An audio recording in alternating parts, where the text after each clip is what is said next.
ओम श्री हनुमते नमः। आप सभी का हमारे YouTube चैनल पर हार्दिक स्वागत है। प्रिय भक्तजनों, आज मंगलवार का दिन है, तो आइए सुने मंगलवार व्रत की पौराणिक कथा। उससे पहले आइए सुनते हैं हनुमान जी की एक बड़ी ही पावन लोक कथा। ये कहानी है एक छोटे से गांव में रहने वाले एक मध्यम वर्गीय परिवार की।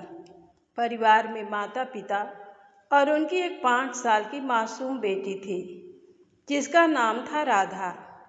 राधा की दुनिया बहुत खुशहाल थी, लेकिन शायद किस्मत को कुछ और ही मंजूर था।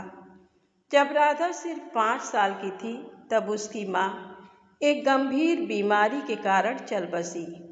माँ के जाने के बाद राधा के सिर से जैसे ममता का साया हमेशा के लिए उठ गया। राधा के पिता ने अपनी बेटी के लिए कई सालों तक दूसरी शादी नहीं की। वह दिन रात मेहनत करते और राधा का ख्याल रखते, लेकिन समाज और रिश्तेदारों के बार बार दबाव डालने पर कुछ सालों बाद उन्होंने दूसरी शादी कर ली। घर में सौतेली माँ का आगमन हुआ। शुरुआत के 1-2 साल तो सौतेली माँ ने राधा को बहुत प्यार दिया। ऐसा लगा कि राधा को फिर से माँ मिल गई है। लेकिन ये सुख ज़्यादा दिनों का नहीं था। 2 साल बाद सौतेली माँ ने एक बेटी को जन्म दिया। अपनी सगी बेटी के आते ही सौतेली माँ का रंग पूरी तरह बदल गया। अब घर में साफ साफ 2 भाव होने लगा था। छोटी बेटी को नए और महंगे कपड़े मिलते, तो राधा को पुराने कपड़े। छोटी बेटी को दूध मलाई मिलती, तो राधा को सूखी रोटियां। यहाँ तक कि उसकी पढ़ाई लिखाई में भी भेदभाव शुरू हो गया। लेकिन इस मुश्किल वक्त में राधा का सहारा बनी उसकी दादी। दादी पूरे नियम धर्म से रहने वाली बुजुर्ग महिला थी और संकट मोचन हनुमान जी की परम भक्त थी। राधा दिन भर की प्रताड़ना के बाद जब रोती, तो दादी उसे गले से लगा लेती। राधा रोज देखती कि दादी सुबह सुबह नहाकर हनुमान जी की पूजा करती, सुंदर कांड का पाठ करती और बजरंग बली को भोग लगाकर ही खाना खाती थीं। दादी की देखा देखी राधा के मन में भी हनुमान जी के प्रति गहरी आस्था जाग गई। वह भी दादी के साथ बैठकर राम नाम जपती। वह कहती, दादी, जब तक मेरे हनुमान जी मेरे साथ हैं, मुझे किसी बात का डर नहीं। वक्त गुजरता गया और राधा जब 10 साल की हुई, तो उसके सिर से दादी का साया भी उठ गया। दादी का जाना राधा के लिए एक ऐसा सदमा था जिसने उसे अंदर तक झकझोर दिया। वह रो रोकर बेहाल थी, क्योंकि इस घर में अब उसका दर्द समझने वाला कोई नहीं बचा था। अब सौतेली माँ का अत्याचार और बढ़ गया। घर का सारा काम, झाड़ू पोछा, बर्तन, खाना बनाना, सब राधा के जिम्मे आ गया। वहीं उसकी छोटी बहन आराम से सोती और खेलती रहती। राधा सुबह उठकर सारा काम करती, फिर जैसे तैसे स्कूल जाती। जैसे ही राधा ने 12वीं की परीक्षा पास की, सौतेली माँ ने एक दिन साफ कह दिया, बस बहुत पढ़ ली, अब आगे बढ़कर क्या कलेक्टर बनना है? घर पर रहकर काम काज सीख, आगे चलकर चौका चूल्हा ही संभालना है। राधा के पिता अक्सर काम के सिलसिले में शहर से बाहर रहते थे। जब वो घर आते, तो सौतेली माँ राधा की झूठी शिकायतें कर देती। पिता सीधे साधे थे, वो घर के क्लेश से बचने के लिए कुछ नहीं कहते थे। राधा भी अपने पिता की मजबूरी समझती थी, इसलिए चुपचाप आंसू पीकर रह जाती। वह बस रोते हुए हनुमान जी की तस्वीर के आगे हाथ जोड़ती और कहती, हे बजरंगबली, मेरा इस दुनिया में आपके सिवा कोई नहीं है, मेरी रक्षा करना प्रभु। जब राधा शादी के लायक हुई, तो सौतेली माँ को उसकी शादी की जल्दी मच गई। उसने अपने भाई से कहा, कोई भी कैसा भी लड़का ढूंढो, बस इसे इस घर से निकालो। सौतेली माँ के भाई ने एक बेहद गरीब परिवार का रिश्ता ढूंढा, लड़का सीधा साधा था, लेकिन घर की आर्थिक स्थिति बहुत खराब थी। घर में बूढ़े सास ससुर और एक अविवाहित ननद थी। सौतेली माँ ने बिना सोचे समझे राधा की शादी उस गरीब घर में करवा दी। जब राधा विदा होकर अपने ससुराल पहुंची तो वहाँ का हाल देखकर दंग रह गई। घर टूटा फूटा था, खाने पीने की भी तंगी रहती थी, लेकिन राधा ने हार नहीं मानी। उसे दादी से मिले संस्कार याद थे। उसने ससुराल पहुंचते ही सबसे पहले घर के एक कोने को साफ किया और वहां हनुमान जी की मूर्ति स्थापित की। वह रोज सुबह उठकर घर को साफ सुथरा रखती, सास ससुर की सच्चे दिल से सेवा करती, ननद को अपनी सगी बहन की तरह प्यार देती और पति का हौसला बढ़ाती। रूखी सूखी रोटी में भी वह पहले बजरंग बली को भोग लगाती, फिर पूरा परिवार प्रेम से खाता। उसकी सेवा और अच्छे व्यवहार ने उस गरीब घर को खुशियों से भर दिया। कहते हैं ना, जहाँ मर्यादा और ईश्वर की भक्ति होती है वहाँ दरिद्रता ज़्यादा दिन नहीं टिकती। राधा के नियम धर्म और हनुमान जी की कृपा से एक दिन चमत्कार हुआ। उसके पति की मेहनत रंग लाई और उन्हें एक बहुत बड़ी कंपनी में अच्छी नौकरी मिल गई। नौकरी के सिलसिले में उसके पति शहर चले गए। राधा घर पर रहकर सास ससुर की सेवा और अपनी हनुमान भक्ति में लीन रही। धीरे धीरे पति का काम इतना बढ़ा कि उनका प्रमोशन दर प्रमोशन होता गया। कुछ ही सालों में वो उस शहर के बड़े लोगों में गिने जाने लगे। उनके पास गाड़ी बंगला और हर तरह के ऐशो आराम आ गया, लेकिन राधा के पैर आज भी जमीन पर थे। उसकी भक्ति पहले जैसी ही निश्चल थी। दूसरी तरफ सौतेली माँ ने अपनी सगी बेटी के लिए एक बहुत बड़ा और धनी परिवार ढूंढा। लड़के के पिता शहर के नामी बिजनेसमैन थे। गाड़ियाँ, नौकर चाकर और बड़ा कारोबार देखकर सौतेली माँ फूली नहीं समा रही थी। उसने अपनी बेटी की शादी बड़ी धूमधाम से की। शादी के बाद जब भी दोनों बहनें कभी त्योहारों पर मिलती तो सौतेली माँ अपनी सगी बेटी की अमीरी के कसीदे पढ़ती और राधा को नीचा दिखाने का कोई मौका नहीं छोड़ती। वह कहती, देखो मेरी बेटी की किस्मत, कितने बड़े राजघराने में राज कर रही है और एक तू है जो उस फटे हाल घर में सड़ रही है। राधा बस मुस्कुरा देती और कहती, माँ, जो भगवान की मर्जी, मेरे पास जो है मैं उसी में बहुत खुश हूँ। सौतेली माँ को इस बात का जरा भी अंदाजा नहीं था कि राधा का परिवार अब कितना अमीर हो चुका है। समय का चक्र घूमा। राधा को एक पुत्र की प्राप्ति हुई। राधा के नए आलीशान बंगले पर एक भव्य सुंदर कांड का पाठ और भंडारे का आयोजन किया गया। राधा ने अपने माता पिता और अपनी छोटी बहन को इस पूजा में शामिल होने के लिए बड़े आदर से निमंत्रण भेजा। जब राधा के माता पिता उसके शहर वाले बंगले पर पहुँचे तो वहाँ की भव्यता देखकर दंग रह गए। चारों तरफ आलीशान गाड़ियाँ खड़ी थी, बड़ा सा पंडाल लगा था और सैकड़ों लोग आए हुए थे। पूजा शुरू हुई, लेकिन छोटी बेटी अभी तक नहीं पहुँची थी। पंडाल में आए कुछ मेहमानों ने राधा की माँ से पूछा, अरे समधन जी, आपकी छोटी बेटी अभी तक नहीं आई? सौतेली माँ ने अपनी आदत के अनुसार घमंड में आकर और तेज आवाज में बोली, अरे भाई, वो इतने बड़े बिजनेसमैन की बहू है, दिन रात नौकर चाकर आगे पीछे घूमते हैं। इतने बड़े घराने की बहू को फुर्सत कहाँ मिलती है भला? आ रही होगी, रास्ते में होगी। तभी पंडाल के मुख्य दरवाजे से एक महिला अंदर आती है। उसे देखकर वहाँ मौजूद हर शख्स की आंखें फटी की फटी रह जाती हैं। वह कोई और नहीं बल्कि सौतेली माँ की वही लाडली सगी बेटी थी। लेकिन उसकी हालत देखकर कोई कह नहीं सकता था कि वह किसी अमीर घर की बहू है। उसके कपड़े फटे हाल और मैले थे, आंखों में आंसू थे, अपनी बेटी को इस हाल में देखकर सौतेली माँ के सीने पर जैसे सांप लौट गया। उसका घमंड एक पल में चकनाचूर हो गया, लेकिन समाज के डर से उसने पूजा के दौरान कुछ नहीं कहा। जैसे तैसे पूजा संपन्न हुई। लोगों ने भंडारे का प्रसाद खाया और धीरे धीरे सभी मेहमान विदा होने लगे। रात ढल चुकी थी। घर के सभी लोग सो चुके थे। चारों तरफ सन्नाटा था। सौतेली माँ की आंखों से नींद गायब थी।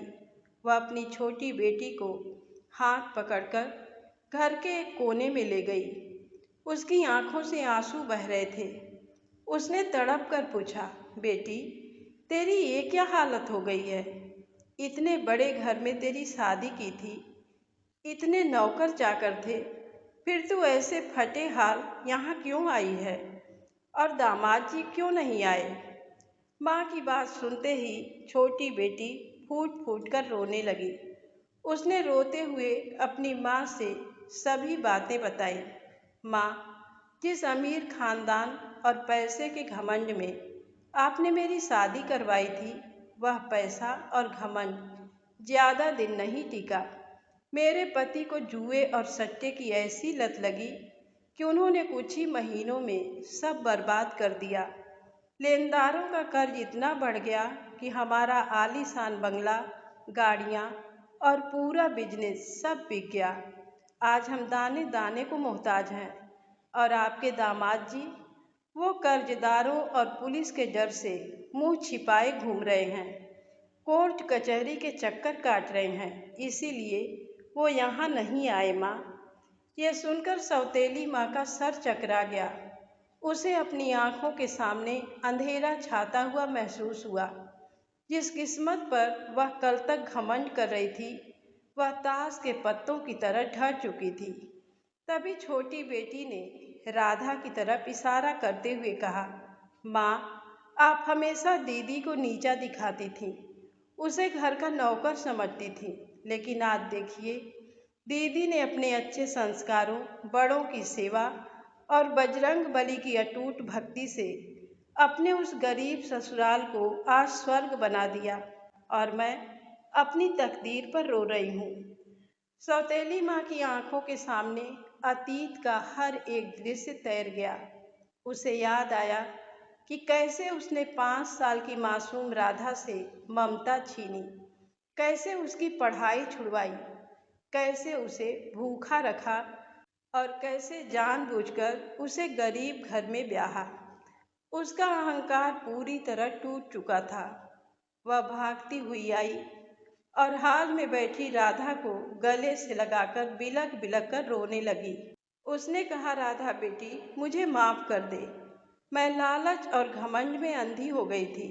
मैंने तेरे साथ इतना बुरा किया, फिर भी तूने हमेशा हमें इज्जत दी। राधा ने कहा, माँ, ऐसा मत कहिए। माँ कभी सौतेली नहीं होती। जो बीत गया उसे भूल जाइए। सुख दुख तो जीवन का चक्र है, आप चिंता मत करिए। मेरे रहते मेरी छोटी बहन को कभी कोई तकलीफ नहीं होगी। राधा ने अपनी छोटी बहन को ढांढस बंधाया और कहा, बहन, तू रो मत। जब तक संकट मोचन हनुमान जी हैं, कोई भी संकट बड़ा नहीं हो सकता।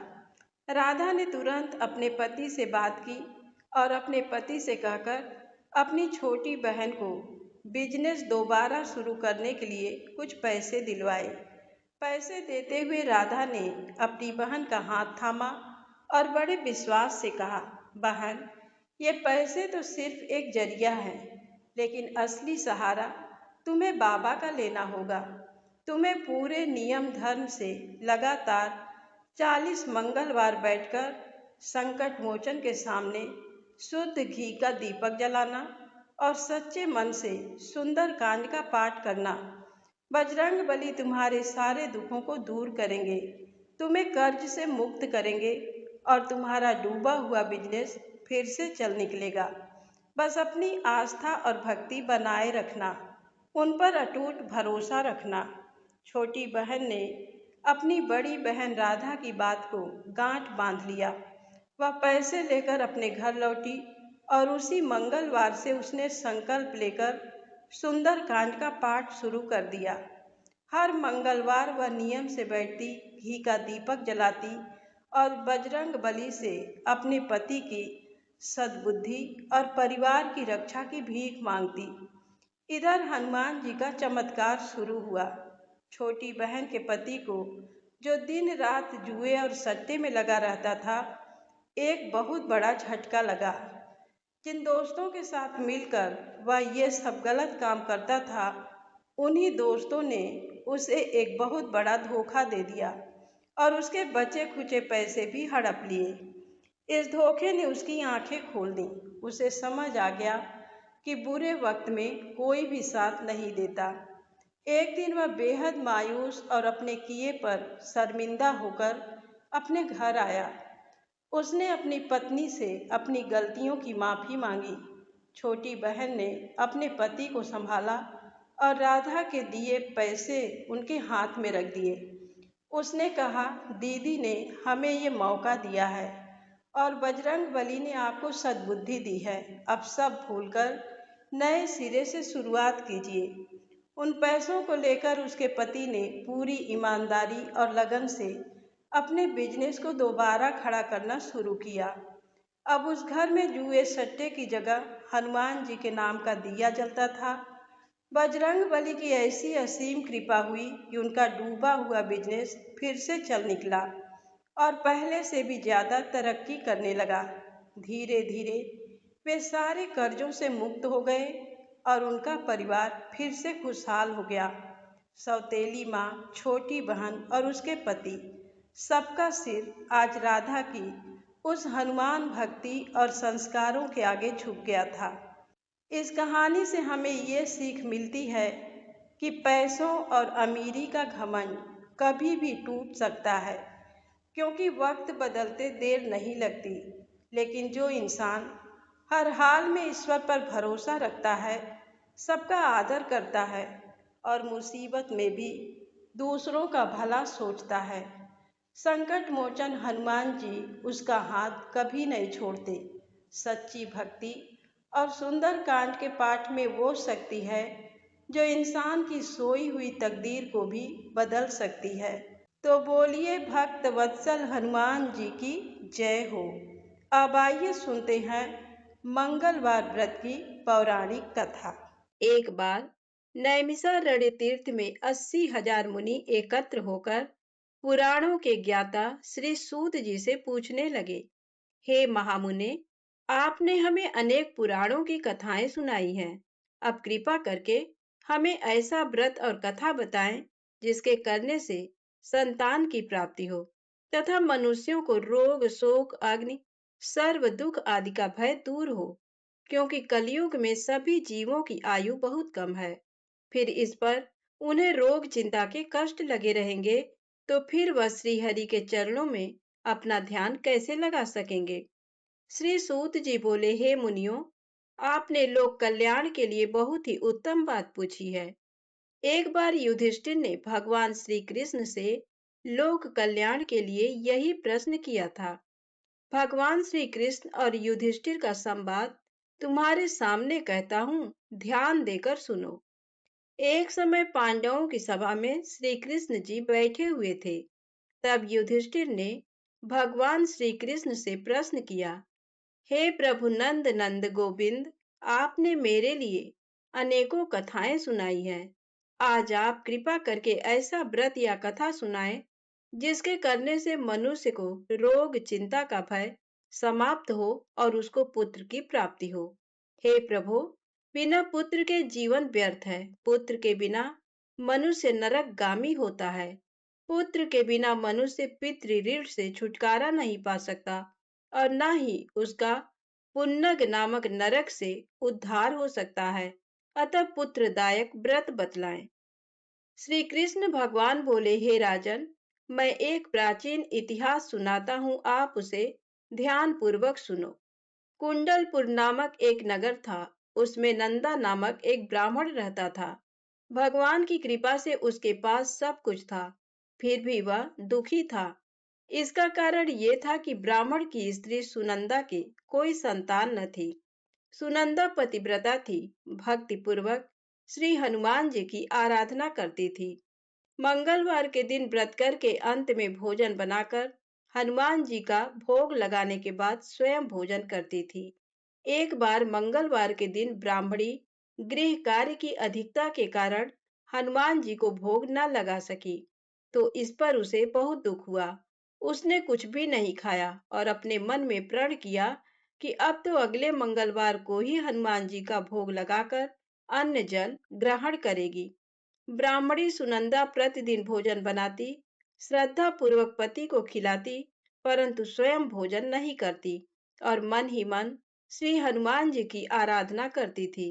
इसी प्रकार 6 दिन गुजर गए और ब्राह्मणी सुनंदा अपने निश्चय के अनुसार भूखी प्यासी निराहार रही और अगले मंगलवार को ब्राह्मणी सुनंदा प्रातः काल ही बेहोश होकर गिर पड़ी। ब्राह्मणी सुनंदा की इस असीम भक्ति के प्रभाव से श्री हनुमान जी बहुत प्रसन्न हुए और प्रकट होकर बोले, सुनंदा, मैं तेरी भक्ति से बहुत प्रसन्न हूँ। तू उठ और वर मांग।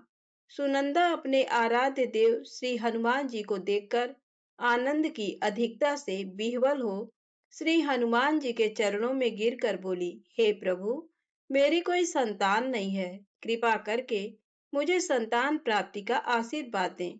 आपकी अति कृपा होगी। श्री महावीर जी बोले, तेरी इच्छा पूर्ण होगी। तेरे एक कन्या पैदा होगी। उसके अष्टांग प्रतिदिन सोना दिया करेंगे। इस प्रकार कहकर श्री महावीर जी अंतर्ध्यान हो गए। ब्राह्मणी सुनंदा बहुत हर्षित हुई और सभी समाचार अपने पति से कहा। ब्राह्मण देवकन्या का वरदान सुनकर कुछ दुखी हुए, परंतु सोना मिलने की बात सुनी तो बहुत प्रसन्न हुए। विचार किया कि ऐसी कन्या के साथ मेरी निर्धनता भी समाप्त हो जाएगी। श्री हनुमान जी की कृपा से वह ब्राह्मणी गर्भवती हुई और 10वें महीने में उसे बहुत ही सुंदर पुत्री प्राप्त हुई। ये बच्ची अपने पिता के घर में ठीक उसी तरह से बढ़ने लगी जिस प्रकार शुक्ल पक्ष का चंद्रमा बढ़ रहा है। 10वें दिन ब्राह्मण ने उस बालिका का नामकरण संस्कार कराया। उसके कुल पुरोहित ने उस बालिका का नाम रत्नावली रखा, क्योंकि ये कन्या सोना प्रदान किया करती थी। इस कन्या ने पूर्व जन्म में बड़े ही विधान से मंगल देव का व्रत किया था। रत्नावली का अष्टांग बहुत सा सोना देता था। उस सोने से नंदा ब्राह्मण बहुत ही धनवान हो गया। अब ब्राह्मणी भी बहुत अभिमान करने लगी थी। समय बीतता रहा। अब रत्नावली 10 वर्ष की हो चुकी थी। एक दिन जब नंदा ब्राह्मण प्रसन्न चित्त था, तब सुनंदा ने अपने पति से कहा, मेरी पुत्री रत्नावली विवाह के योग्य हो गई है, अतः आप कोई सुंदर तथा योग्य वर देखकर इसका विवाह कर दें। ये सुन ब्राह्मण बोला, अभी तो रत्नावली बहुत छोटी है। तब ब्राह्मणी बोली, शास्त्रों की आज्ञा है कि कन्या 8वें वर्ष में गौरी, 9 वर्ष में रोहिणी, 10वें वर्ष में कन्या, इसके पश्चात रसवला हो जाती हैं। गौरी के दान से पाताल लोक की प्राप्ति होती है। रोहिणी के दान से वैकुंठ लोक की प्राप्ति होती है। कन्या के दान से इंद्रलोक में सुखों की प्राप्ति होती है। अगर हे पतिदेव रजस्वला का दान किया जाता है तो घोर नरक की प्राप्ति होती है। इस पर ब्राह्मण बोला, अभी तो रत्नावली मात्र 10 ही वर्ष की है और मैंने तो 16-16 साल की कन्याओं के विवाह कराए हैं। अभी जल्दी क्या है। तब ब्राह्मणी सुनंदा बोली, आपको तो लोभ अधिक हो गया। शास्त्रों में कहा गया है कि माता पिता और बड़ा भाई रजस्वला कन्या को देखते हैं तो वह अवश्य ही नरकगामी होते हैं। तब ब्राह्मण बोला, अच्छी बात है, कल मैं अवश्य ही योग्य वर की तलाश में अपना दूत भेजूंगा। दूसरे दिन ब्राह्मण ने अपने दूत को बुलाया और आज्ञा दी कि जैसी सुंदर मेरी कन्या है, वैसा ही सुंदर वर उसके लिए तलाश करो। दूत अपने स्वामी की आज्ञा पाकर निकल पड़ा। पंपई नगर में उसने एक सुंदर लड़के को देखा। ये बालक एक ब्राह्मण परिवार का बहुत गुणवान पुत्र था। इसका नाम सोमेश्वर था। दूत ने इस सुंदर व गुणवान ब्राह्मण पुत्र के बारे में अपने स्वामी को पूर्ण विवरण दिया। ब्राह्मण नंदा को भी सोमेश्वर अच्छा लगा और फिर शुभ मुहूर्त में विधि पूर्वक कन्यादान करके ब्राह्मण ब्राह्मणी संतुष्ट हुए। परंतु ब्राह्मण के मन में लोभ समाया हुआ था। उसने कन्यादान तो कर दिया, पर वह बहुत खिन्न भी था। उसने विचार किया कि रत्नावली तो अब चली जाएगी और मुझे इससे जो सोना मिलता था वह अब नहीं मिलेगा।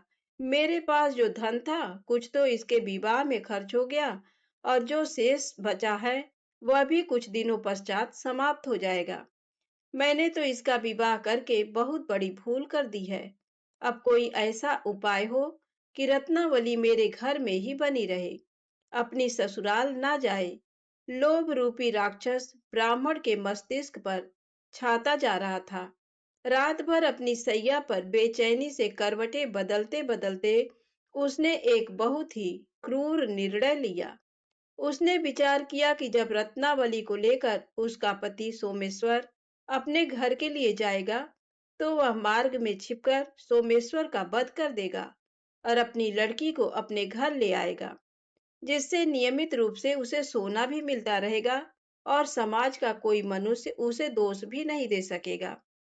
प्रातः काल हुआ तो नंदा और सुनंदा ने अपने जमाई तथा लड़की को बहुत सारा धन देकर विदा किया। सोमेश्वर अपनी पत्नी रत्नावली को लेकर ससुराल से अपने घर की तरफ चल दिया। ब्राह्मण नंदा महालोभ के वशीभूत हो अपनी मति खो चुका था। पाप पुण्य को उसे विचार ही न रहा।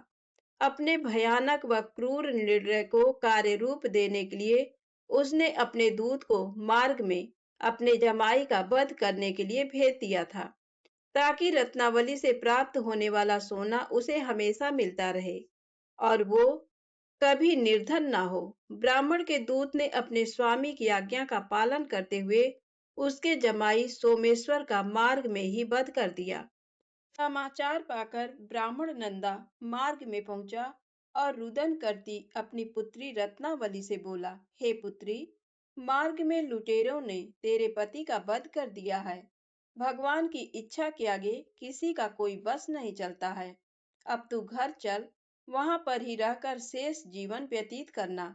जो भाग्य में लिखा है वही होगा। अपने पति की अकाल मृत्यु से रत्नावली बहुत दुखी हुई। करुण क्रंदन व रुदन करते हुए अपने पिता से बोली, हे पिताजी, इस संसार में जिस स्त्री का पति नहीं है उसका जीना व्यर्थ है। मैं अपने पति के साथ ही अपने शरीर को जला दूंगी और सती होकर अपने इस जन्म को, माता पिता के नाम को तथा सास ससुर के यश को सार्थक करूंगी। ब्राह्मण नंदा अपनी पुत्री रत्नावली के वचनों को सुनकर बहुत दुखी हुआ। विचार करने लगा, मैंने व्यर्थ ही जमाई वध का पाप अपने सिर लिया।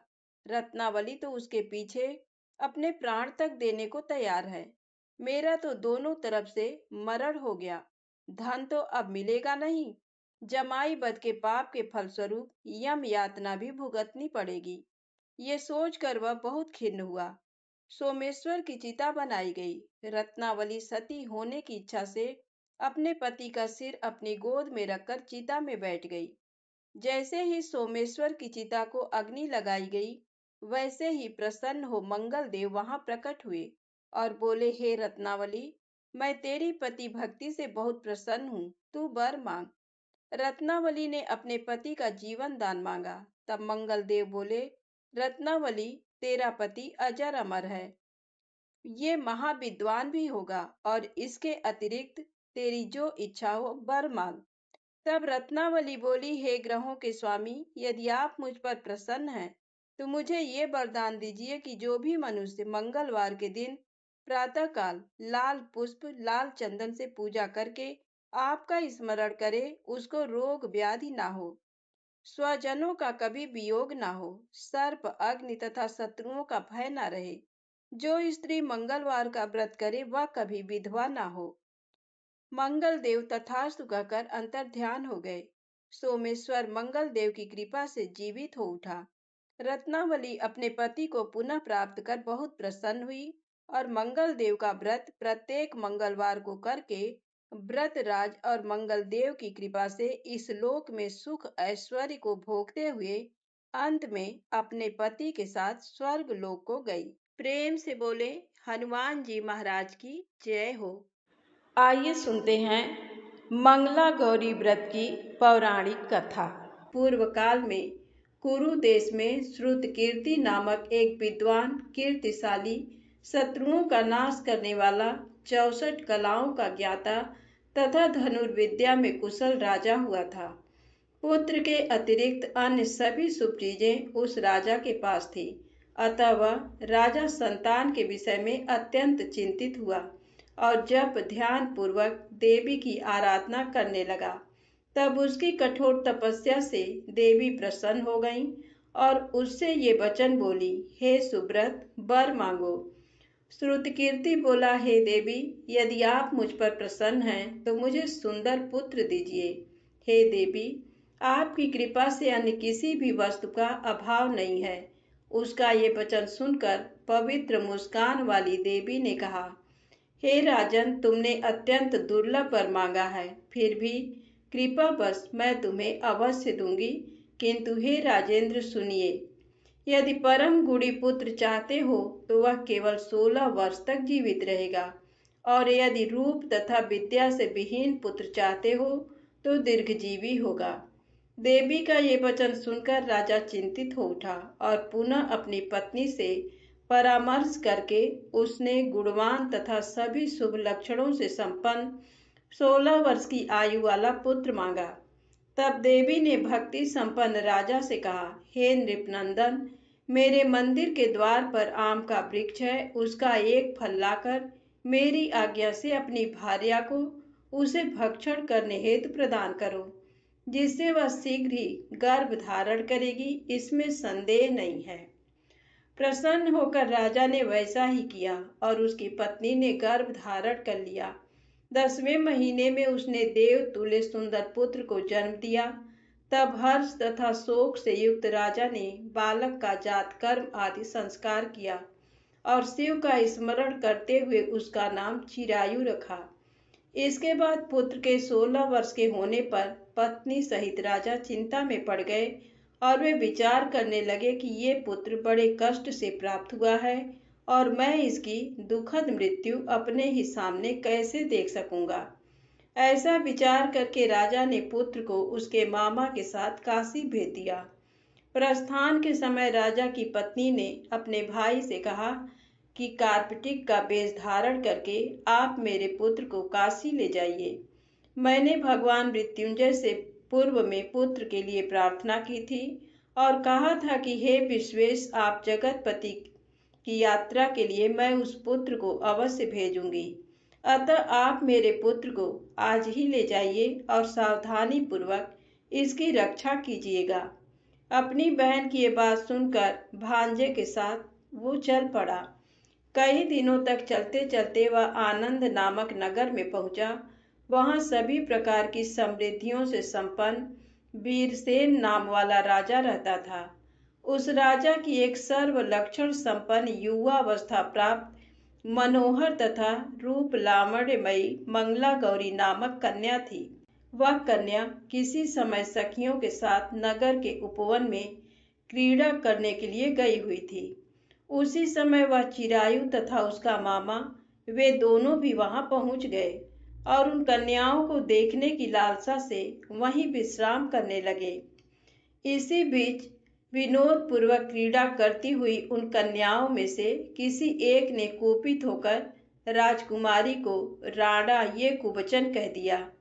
तब उस अशुभ वचन को सुनकर राजकुमारी ने कहा, तुम अनुचित बात क्यों बोल रही हो? मेरे कुल में तो इस प्रकार की कोई नहीं है।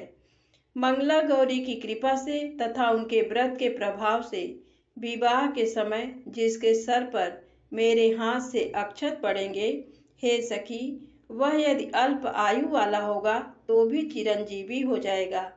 इसके बाद वह सभी कन्याएं अपने अपने घर चली गईं। उसी दिन राजकुमारी का विवाह था। बाहलीक देश के दृढ़धर्मा नामक राजा के सुकेतु नाम वाले पुत्र के साथ उसका विवाह निश्चित किया गया था। वह सुकेतु विद्याहीन, कुरूप तथा बहरा था। तब सुकेतु के साथ आए हुए उन लोगों ने विचार किया कि इस समय कोई दूसरा श्रेष्ठ वर ले जाना चाहिए और विवाह संपन्न हो जाने के बाद वहां सुकेतु पहुंच जाए। उन लोगों ने चिरायु के मामा के पास जाकर याचना की कि आप इस बालक को हमें दे दीजिए, जिससे हमारा कार्य सिद्ध हो जाए। इस पृथ्वी पर परोपकार के समान दूसरा कोई धर्म नहीं है। उनकी बात सुनकर चिरायु का मामा मन ही मन बहुत प्रसन्न हुआ, क्योंकि इसने उपवन में पहले ही कन्या मंगला गौरी की बात सुन ली थी। फिर भी उसने एक बार कहा कि आप लोग इसे किस लिए मांग रहे हैं। कार्य की सिद्धि हेतु वस्त्र, अलंकार आदि मांगे जाते हैं, वर तो कहीं भी नहीं मांगा जाता। तथापि आप लोगों का सम्मान रखने के लिए मैं इसे दे रहा हूँ। इसके बाद चिरायु को वहां ले जाकर उन लोगों ने विवाह संपन्न कराया।